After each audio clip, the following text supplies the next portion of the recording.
Well, hello there. Thank you for joining us here at Coolest Life. My name is Tony, and my wife has convinced me and others that I should make a video of this cleaning of the coils of the air conditioners on top of my roof.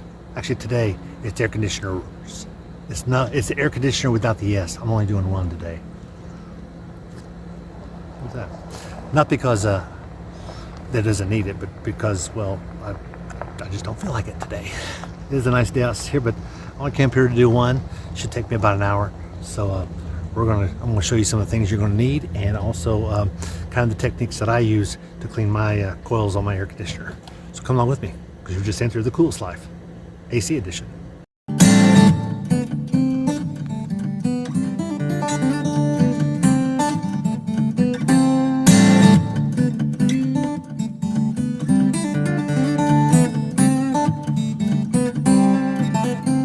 So I am up here on my roof, and I've actually already started, as you can see. But what it should look like when you get started is something like this. It should look like this, and you're going to have 4 screws on top of this. This, of course, is my trickle charge, a 25-watt trickle charge, which comes with a lot of RVs. It helps recharge your house battery. Just a little bit of trickle charge, especially if it's sitting still for a while and it's unoccupied, but yeah, it's got solar. It'll help you trickle charge, so you don't have to plug it in the wall or anything. But basically just take off those things, and the big cowl comes apart. It's got a little, mine has got little, you see pieces right there. They kind of slide together. But anyway, you kind of break these apart after you take off those 4 screws, and your whole cowl will come off, which is that part there. And then, in fact, I'm gonna turn this thing around real quick. Now mine looks a little different than most, partly because I've actually put extra insulation. You've probably seen this silver heat insulation. I put a little bit more this silver stuff on top of mine. I don't know if that one there has it or not, but this one here I put some extra on. So you're going to remove the screws, and your screws are going to look like this, as mine have got a little bit of rust on it because I'm hanging out near the water too much. But you're going to have several screws. There's going to be some here. Nope, not there. But you're going to go across the top and down the side. I didn't have one here, but I had one like here, and yeah, I'm going to strip this tape off and put new tape on, which is what I have right there. I'll put that on there. So anyway, I'll be taking all this tape off. So I had a screw here. I think there was one there. There you go. There was one there. There was one at the bottom. There's also 3 supports that cowl comes over and actually clips right underneath there. You see that? Clips right underneath there. This is actually loose, but it's being stuck by the stuff I put on here. There's a screw there at the center, and there at the end. And of course, there's these screws on the other side. These holes up top are what supported my cowl. So it's screwed into these holes. And then all you're going to do is lift off. Now this unit here is over 10 years old, so it's going to have some dirt and dust and stuff in it. Yeah, I have cleaned it, as you can tell by how nicely that looks. It's not all gunked up. But first thing I did is I came in here with my vacuum, my shop vac. You want to have yourself a shop vac.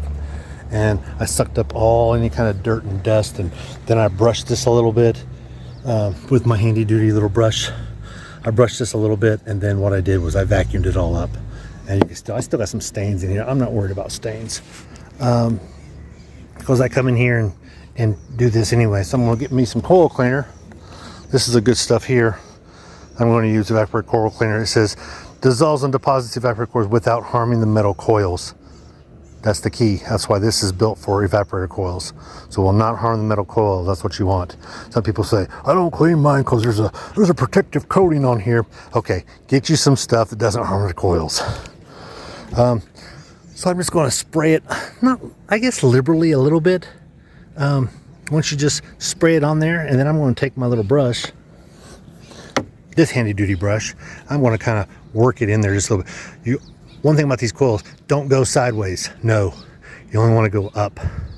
You can go down, but it's a little easier to go up, and you can really get off some of the dust and the different. That's actually water coming off of there, but it'll flake off. It just needs a good cleaning. Sometimes I stand it up like this and do that. I'm going to come back and try to straighten some of these. You really want these to be as straight as possible. And you can see I've got a standard wire brush here. a little more ridges, but this will help you with your moving. Again, don't go sideways because these things will lay down on you. You don't want that. You want these things standing up. And mine is built this direction.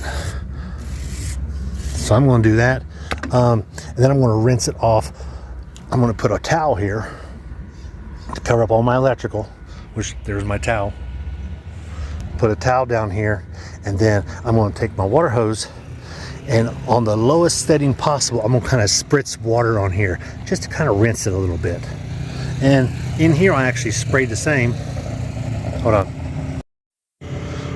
One thing I hate about those razors, people driving around, they're so stinking loud. They need a good muffler on most of them. Most of them are just noisy as all get out. Anyway, which makes for terrible video. So I'm going to put this thing back together. I'm going to try to clean up some of this. Anything you see that needs to be cleaned, kind of brush it, vacuum it up again, and I'm going to put this thing back on. Shouldn't be a problem at all.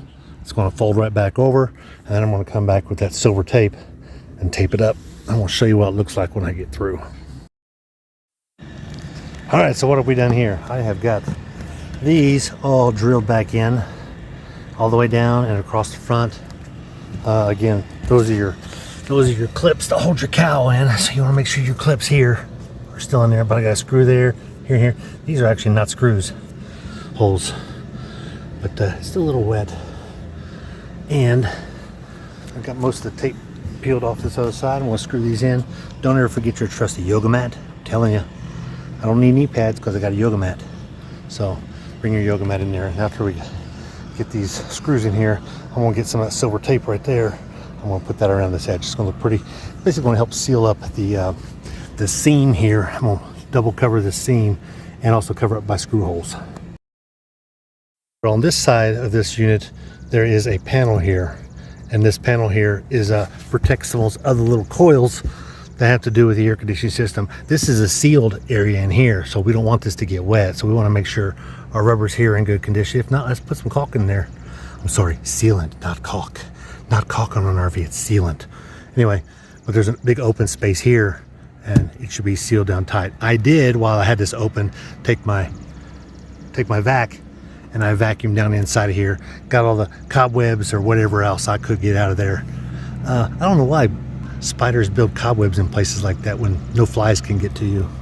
Go figure. Anyway, I'll make sure all these are tight, and then I'm going to now tape this up, and I'll probably tape this up too, and definitely across the back all the way down. All right, so when doing these seams, understand you are taping the seams, not the corners. Okay, so my seam is not here, my seam is here. So I want to make sure I get that tape on this side. It needs to come here. As it comes to the back, my seam is not here, it is here. So I'll make sure I'm on both sides of this seam right here, across the back. The same here, my seam is not here, my seam is here. It's like I probably could have pushed that tape this way here a little more. But that's going to be good. This is just, I mean, it's not massive. You don't have to put this on there at all if you don't want to. But what it does is it takes care of any little holes like this. You don't want any kind of holes in here. I don't know if you saw from the inside, this is actually an enclosed capsule that this screws into. It's not a hole going into my system here. So it's actually metal and it's enclosed. It's got threads in it. So I don't want any holes at all whatsoever. The way this thing goes together. And I will say this, bonus material, bonus. So I got this out. I put some 3-in-1 oil right in here, and I also put some right down in here. Hopefully it's going to dump in here because I want this to be lubricated as good as possible. Plus it's a beautiful day out here, and I just want that stuff to seep in there. I put a whole lot in here. Actually, it came on out and dripped down here because I put so much in there. So it's okay to overdo this a little bit and make sure that thing spins clean, no noises. I'm liking it. I did spray some evaporator coil cleaner on here, and I also sprayed it with water afterwards. Obviously it's a little difficult to get a brush up in there. Don't try to do it, because if you do, you're going to probably need to undo this, and I think this actually goes that way. And what I mean by that, if you undo this thing here, I don't believe this fan is going to slide all the way this way for me to get back up in there. I think it slides off, and once you get it up in there without taking this off, boy, it's a pain in the butt. You gotta take the motor off, and it can be a pain. Basically, there's screws here, and this whole thing lifts off. But you don't want to take that off if you don't have to for general maintenance.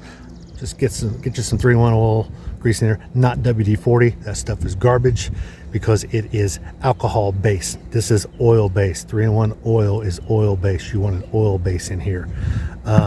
Granted, oil bases tend to collect dirt and stuff like that, but it's going to get in here on a nice day I got today, and so it's going to get up in my system a whole lot better than WD-40 will, or even that liquid wrench stuff. It's all alcohol based. I'm also going to spray that stuff on my coils out here and scrape them a little bit, which I already did on this, just to kind of keep it clean, and then hose it off at the very end.